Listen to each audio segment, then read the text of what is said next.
Please don't leave me. He cries after we get close. What a miserable loser, Clara said, her voice cutting through the office cafe like a knife through butter. The laughter that followed, harsh, delighted, came from her coworkers clustered around the pastry table. I stood 10 feet away, coffee cup halfway to my lips, suddenly the punchline I never auditioned for. I didn't argue, didn't defend myself, just set the cup down and walked out. That was 5 years ago. Today she's on her knees in front of me in the rain, trembling, mascara streaking down her face like war paint gone wrong. No, she whispers. This can't be. All I said were 2 words. Before we dive deeper into this story, I have one small request. Please subscribe, drop a like, comment, and hit that hype button to boost this channel so more people can discover these incredible Reddit stories. My name is Nathan Cole, and I used to think vulnerability was strength. Therapy magazines and self-help podcasts told me emotional honesty made you a better man. Turned out, it just made you target practice. Clara and I had been married 3 years when the cafe incident happened. We'd met at a community fundraiser, me in my work boots fresh off a construction site, her in business casual with a PR firm smile. She said she liked that I was different from the finance guys she usually dated, liked that I worked with my hands, that I knew how to fix things, liked it right up until she didn't. The cracks started small, phone face down on the counter, always. Girls' weekends that came back with no photos, just vague stories about spa days and wine tastings. Late nights at the office that smelled like whiskey and cologne that definitely wasn't mine. I'd catch her smiling at her screen, then quickly closing whatever she was looking at when I entered the room. I tried talking about it. That's when the mockery started. "You're so insecure," she'd say, laughing like I'd told a joke instead of expressed a legitimate concern. "It's actually kind of pathetic how you obsess over nothing." I'd wake up some nights and find her texting in the bathroom, the light under the door a thin accusation. When I asked who she was talking to at 2 a.m, she'd roll her eyes. "Work stuff. God, you're exhausting." But the cafe moment, that was the nuclear option, the point of no return. I'd driven to her office to drop off her laptop she'd forgotten at home. She was always forgetting things, and I was always the one who made sure her life ran smoothly. I walked into the ground floor cafe just as she was holding court with her work friends, animated and loud in the way she only got when she had an audience. Ethan was there, tall, gym-sculpted, the kind of guy who wears designer athleisure to brunch and posts motivational quotes about grinding. He worked in her department, always lingering too close in photos Clara posted online, his hand perpetually on her shoulder or the small of her back. "Nathan's just so sensitive about everything," Clara was saying, gesturing with her latte in that theatrical way she had. Like, literally tears up during intimate moments. I mean, who even does that? What grown man cries during that? Megan, Clara's best friend and the office gossip queen with a voice that carried 3 zip codes, nearly choked on her croissant. "You're joking. Please tell me you're joking." Dead serious. It's like being with a Hallmark movie character. Super awkward. I just lay there thinking about literally anything else until it's over. The laughter came in waves. Ethan grinned, shaking his head with exaggerated disbelief. "Man, that's rough. Your husband needs to get it together. That's not normal." Another coworker chimed in. "Have you tried, suggesting he talk to someone? That's definitely not typical behavior." "Oh, I've tried everything," Clara said, warming to her audience. "But he's so wrapped up in his feelings. Everything's a big emotional production. I can't even make a joke without him taking it personally." I'd set the laptop on the counter near the door, quiet as a ghost. Nobody noticed me leave. I'm not even sure Clara would have cared if she had. That night, Clara came home late, smelling like expensive wine and that cologne I'd been smelling for months. "You're being weird," she said when I didn't respond to her stream of questions about my day. "What's your problem now?" "Nothing," I said, and I meant it. Problems require you to care about solutions, and I'd stopped caring somewhere between the cafe and the drive home. "God, you're impossible to talk to," she muttered, heading to the bedroom. I don't know why I even try. 2 weeks later was the company dinner, some awards ceremony for her PR firm celebrating their 10th anniversary. Clara insisted I come. "It'll be good for us," she said, which was code for, "I need you as a prop to look stable and committed." The restaurant was upscale, all exposed brick and Edison bulbs, the kind of place where small plates cost $30 and you leave hungry. I wore the sport coat Clara bought me for Christmas, sat at a table with people who looked through me like I was furniture that didn't quite match the decor. Ethan sat directly across from Clara. They laughed at inside jokes, their legs touching under the table in a way they thought was subtle, but couldn't have been more obvious if they'd hired a skywriter.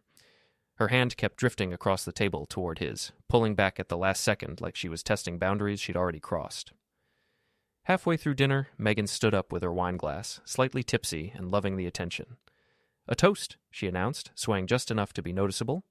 "To real men who don't cry during—" "Megan," Clara hissed, but she was laughing, her face flushed with wine and something meaner. "During anything important," Megan finished, winking directly at Ethan, "to men who actually act like men." The table erupted.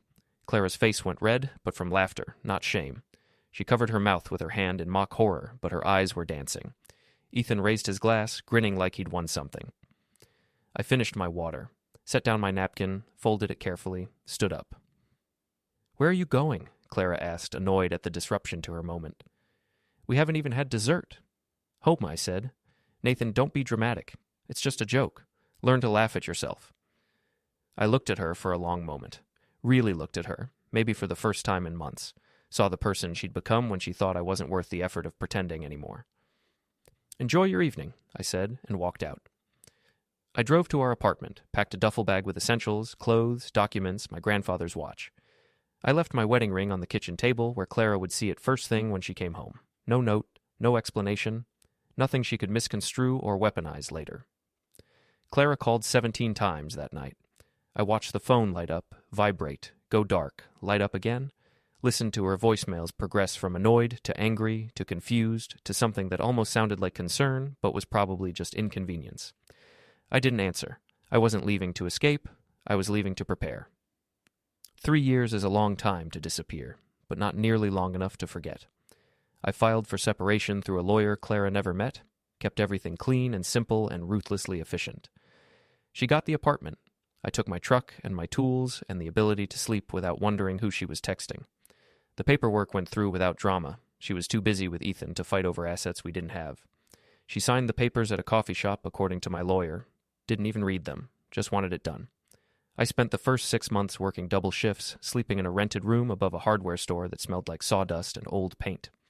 The room was small, just a bed and a hot plate and a window that looked out at the parking lot, but it was mine.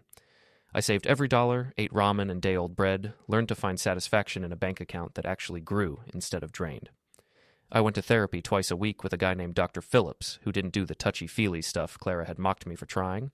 He just gave me frameworks for rebuilding, practical tools for dismantling the version of myself I'd become in that hollow shell of a marriage. "You're not broken," he said during our 10th session, leaning back in his chair with the patience of someone who'd seen this movie 1,000 times. "You just trusted the wrong architect with your blueprint. Now you get to design yourself." I started my own construction firm 18 months after leaving. Small jobs at first, bathroom renovations, deck repairs, the kind of work nobody else wanted because it was tedious and the profit margins were thin. But I was good, reliable, and in a town where half the contractors showed up late and drunk or not at all, that made me exceptional. Word spread. A bathroom became a kitchen. A kitchen became a whole house renovation. I hired my first employee, then my second. By year 3, I had a crew of 6 and contracts with commercial clients who appreciated that I answered my phone and showed up when I said I would. Coal construction wasn't huge, but it was respected. More importantly, it was mine. Built on my terms, my reputation, my willingness to do the work nobody else wanted to do. I bought a small house on the edge of town. Nothing fancy, but clean and quiet. Fixed it up myself on weekends, new floors, fresh paint, a deck off the back that looked out at nothing but trees. I started running in the mornings, lifting weights in the garage I'd converted to a home gym. Not to look good for anyone else, but because pushing my body to its limits felt like proof I was still capable of something. I dated occasionally, nothing serious. A few dinners, a few pleasant evenings that didn't go anywhere because I wasn't ready for anywhere. Dr. Phillips said that was fine, that healing wasn't linear, and I shouldn't force connections that weren't there. I didn't think about Clara much. When I did, it was distant, like remembering a car accident you walked away from. You know it happened. You know it hurt. But the sharp edges had worn smooth. Then came the Real Estate Development Conference in March. I was there meeting with Vincent Keller, a property developer who owned half the downtown corridor and had a reputation for backing quality projects. He'd called me personally, said he'd heard good things about coal construction, wanted to discuss a major renovation downtown. The conference was at the convention center, all corporate carpet and fluorescent lighting and people in business casual clustering around coffee stations. I was examining the architectural mock-ups for Vincent's project when I heard her laugh. That specific laugh, the one that meant she'd found an audience and was performing. I'd know it anywhere. I turned slowly, carefully, and there she was across the exhibition hall. Clara, hair cut shorter in a sharp bob that probably cost $300, wearing a designer suit that looked expensive but fit wrong in the shoulders like maybe she'd bought it secondhand. She was pitching something to a small group of developers, her hands moving in those animated gestures I remembered. Ethan stood beside her, thicker around the middle than I remembered, scrolling his phone with the bored expression of someone who'd rather be anywhere else. His jaw was tighter, his posture defensive in a way that suggested things weren't as perfect as their social media probably claimed. They were arguing in low voices near the coffee station when I passed by on my way to the restroom. I wasn't trying to eavesdrop, but sound carries in conference halls. "Why did you buy that if we can't afford it?" Ethan was hissing, barely contained. "It's called investing in appearance," Clara shot back. "You want clients to take us seriously, don't you?" "I want to pay our rent. Your appearance investments are why we're maxed out on 3 credit cards. Don't start with me. Not here." Clara looked tired in a way makeup couldn't hide. Not the fun kind of tired from staying up laughing. The kind that comes from holding up a facade that's heavier than you expected, from pretending everything's fine when it's actively falling apart. I was about to leave when Vincent Keller walked up, his hand extended. "Nathan, good to see you. I want to discuss the Riverside project in detail. Your bid was impressive. Very impressive." His voice carried. It was a big voice, the kind that filled rooms and commanded attention. Clara's head snapped up from 20 feet away. Our eyes met across the exhibition hall. I watched recognition hit her like cold water. Her mouth opened slightly, closed, opened again. The blood drained from her face. Ethan noticed her reaction, followed her gaze, saw me. I nodded once, polite and distant and completely unbothered, then turned back to Vincent. "The Riverside project sounds perfect. Let's talk specifics over lunch if you have time." "I'll have my assistant set it up," Vincent said, clapping my shoulder. "You come highly recommended. I like working with people who deliver." I didn't look back at Clara, but I felt her staring, felt the weight of her reassessment, the recalculation happening behind her eyes. That night, I learned everything I needed to know about the Riverside project. Vincent Keller wanted to renovate a historic building downtown, the old Riverside Hotel, abandoned for 15 years, into luxury condos. Major undertaking, 8-figure budget, the kind of project that could define a company. He needed construction and a PR firm to handle the marketing and launch. 3 firms were competing for the PR contract. One of them was Clara's. I made a call to Vincent's assistant the next morning. Professional, casual, helpful. "I know you're considering several PR firms for Riverside," I said. "I've worked with Freeman and Associates before on the Parkside development. They're solid. Professional. No drama. They deliver." "Noted," she said. "Mr. Keller values your opinion. He says you're one of the most straightforward contractors he's met." 2 days later, Clara's firm didn't get the contract. Freeman and Associates did. I heard through the grapevine, the same small-town construction network that had helped build my business, that Clara had been counting on Riverside, that her firm was struggling, that they'd lost 2 major clients in the past year, that the Riverside contract was supposed to be their lifeline. 3 weeks after the conference, Vincent hosted a networking gala to announce the Riverside project officially. Every contractor, investor, and business owner in the city got an invitation. It was the kind of event where deals were made and reputations were built or buried. Vincent's assistant called me personally. "Mr. Keller would like you at table 3, next to him and his wife. He says you're the backbone of this project." "I'll be there," I said. Then I made another call. Casual, helpful, the kind of suggestion that sounds like you're doing someone a favor. "You should probably invite the firms that bid on the PR contract," I told the assistant. "Professional courtesy shows there's no hard feelings." Clara's firm received an invitation the next day. This wasn't revenge, not yet. This was positioning, the slow, careful tightening of a noose they didn't even know they were wearing. The gala took place at the Grand Harbor Hotel, the nicest venue in the city, with its marble floors and crystal chandeliers and waiters in white gloves carrying trays of champagne. I arrived early, wearing a suit I'd bought specifically for occasions like this. Charcoal gray, tailored, expensive enough to command respect. I checked the seating chart I'd quietly influenced through Vincent's assistant. Clara and Ethan were at table 12, close enough to see the main stage, but far enough back to feel like afterthoughts. Middle-tier placement. Visible, but not important. I was at table 3, right up front next to Vincent and his wife Patricia, a sharp-eyed woman who ran a successful accounting firm and didn't suffer fools. Clara arrived at 7:30, Ethan trailing behind like an afterthought. She wore a blue dress I recognized from our marriage, the one she'd bought for our anniversary dinner 3 years ago, back when she still pretended to care. I guess some things were too expensive to replace, even for appearances. She scanned the room immediately, looking for opportunities, for connections that could salvage her sinking firm. Her eyes moved from table to table, calculating, searching. Then they landed on me and froze. I raised my glass slightly, a toast to nothing, to the universe's sense of irony, to the way life has of coming full circle. Ethan noticed me next. His face hardened. He leaned close to Clara, whispered something sharp and quick. She shook her head, forced a smile that didn't reach her eyes, and walked toward the bar with stiff shoulders. The evening's presentation started at 8. Vincent took the stage, commanding and confident, outlined the Riverside project with architectural renderings and financial projections that made the investors lean forward in their seats. He talked about vision, about transforming the downtown corridor, about legacy. "And heading our construction," he announced, his voice booming across the ballroom. "Cole Construction, led by Nathan Cole, a man who understands that quality isn't expensive, it's priceless." Polite applause rippled through the room. I stood, waved briefly, sat back down, professional, humble, exactly the kind of contractor people want to work with. I didn't look at table 12, but I heard the silence. I felt it, really, the way you feel a sudden drop in temperature. During cocktail hour, I planted the first seed. Megan was there, now a lifestyle influencer with 30,000 followers and an inflated sense of importance, wearing a dress covered in sequins and carrying a ring light in her purse for impromptu content. She was talking loudly near the champagne fountain about authentic living and real connections and manifesting abundance, all the buzzwords that meant absolutely nothing. I walked past her conversation cluster, close enough for her to see me, far enough to seem disinterested, not trying to be noticed, just existing in proximity. "Oh my God," I heard her gasp to her companion, a younger woman with similar influencer energy. "That's Clara's ex-husband. He looks so different, successful." The companion, hungry for gossip the way influencers always are, leaned in. "Wait, isn't Clara here with that Ethan guy, the one she left him for?" "Yeah, but..." Megan dropped her voice to that theatrical whisper that carries across rooms specifically because it's designed to. "I heard Ethan's been seeing someone else. Some woman from his gym. Clara has no idea. My friend Jennifer works there, and she's seen them together multiple times." It wasn't true, but it didn't need to be.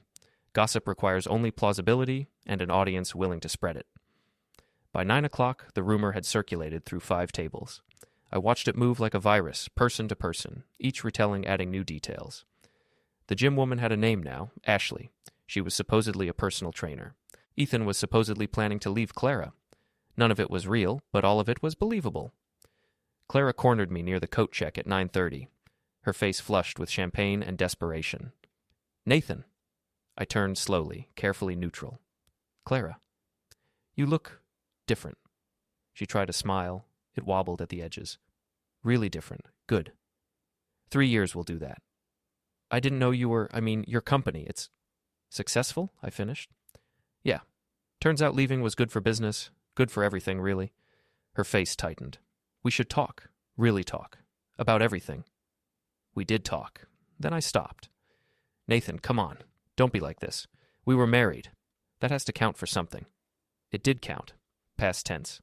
It counted until you made me a joke in front of your coworkers. She flinched. "I was wrong about that.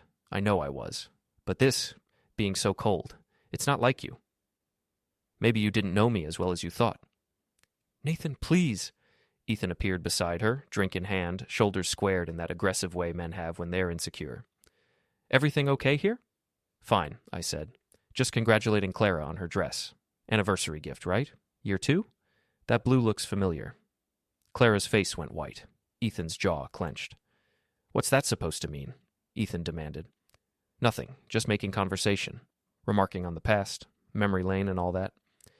"You need to back off," Ethan said, stepping closer. "Clara's moved on. You should too." "I have moved on. All the way to table 3. You should try it sometime. Moving on, Heard the views better from the front of the room." Ethan's face flushed red. "You think you're better than me?"